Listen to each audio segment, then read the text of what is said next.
Mais um ao final da semana. Esta semana haveria temas que nunca mais acabam. Escolhi três.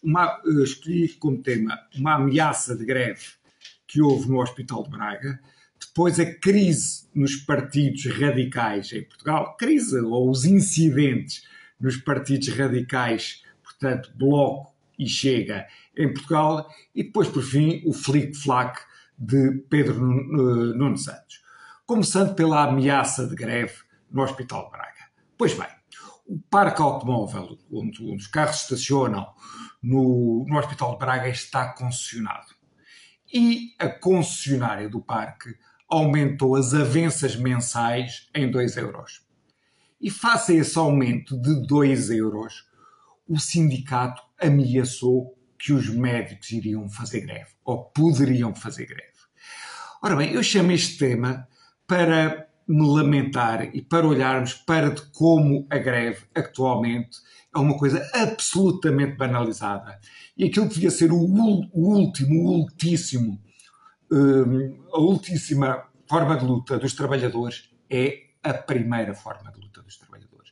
Não há qualquer respeito pelo público, por uma noção de serviço, isto por parte dos sindicatos, quando, como por um aumento de uma avança mensal de uma entidade exterior de 2 euros, ameaçam fazer greve.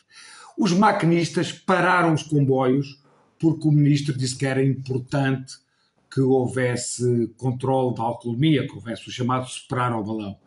Nós vivemos no Estado uma situação em que a greve foi absolutamente banalizada, absolutamente desvalorizada. Portanto, muitas vezes a esquerda e os sindicatos, que era quem deveria defender os serviços públicos, acabaram com uma noção de serviço público, porque enquanto no privado ainda há algum respeito, ainda se pensa 2 vezes antes de fazer uma greve, portanto, no público, naquilo que são coisas absolutamente centrais, como a saúde, a educação, o direito ao transporte, a greve foi banalizada e, como tal, o serviço público foi torpedeado. A segunda questão que eu queria falar era da crise ou dos incidentes que houve nos partidos radicais. Pois bem, o que é que nós vemos?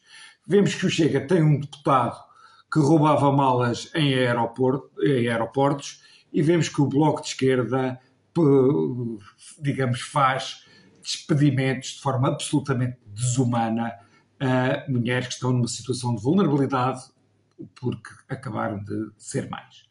Ora bem, a primeira questão que se põe é se eu coloco as duas coisas ao mesmo nível. E a questão é, não coloca absolutamente. No caso do Chega, podemos dizer que é uma pessoa individualmente, alguém que possivelmente terá alguns problemas psíquicos que faz esse tipo de diatribes, e no outro caso, digamos que é a gestão, ou seja, são os patrões do partido que pensam assim e que fazem assim. Isso diz muito mais do partido do que diz, digamos, o facto de haver um deputado que é tonto no Bloco, no Chega.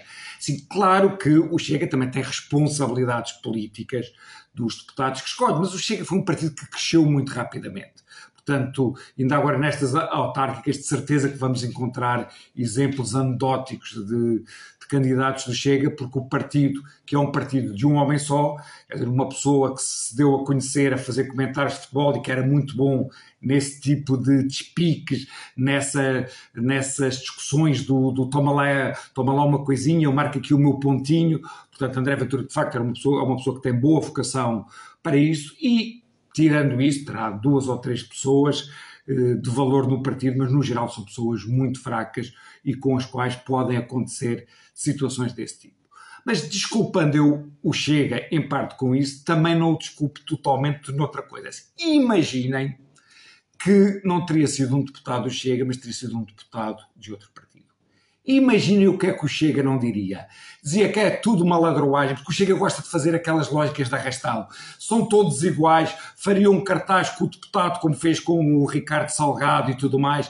Temos que limpar Portugal, isto é uma vergonha. Portanto, imaginem teria sido um deputado do PSD ou do PS a ser apanhado a roubar malas, a ter um comportamento de pilha-galinhas, e pensem um bocadinho o que seria o comportamento do Chega.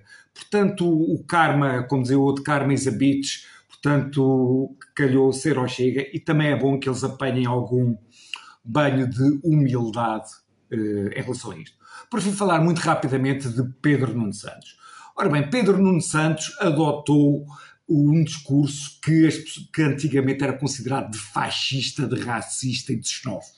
Foi pura e simplesmente dizer que deve haver algum controle sobre os imigrantes, que os imigrantes se devem adaptar à nossa cultura. Se calhar deverá ter pensado coisas horríveis como que os imigrantes devem respeitar as mulheres, que não podem bater nos homossexuais e esse tipo de coisas. O que é que terá acontecido a Pedro Nuno Santos? Eu penso que Pedro Nuno Santos deve ter tido acesso a um focus group e deve ter visto que as pessoas normais, entre aspas, não pensam o que pensam as pessoas na bolha onde vive muito do PS. E, portanto, deve ter tido esse choque com a realidade.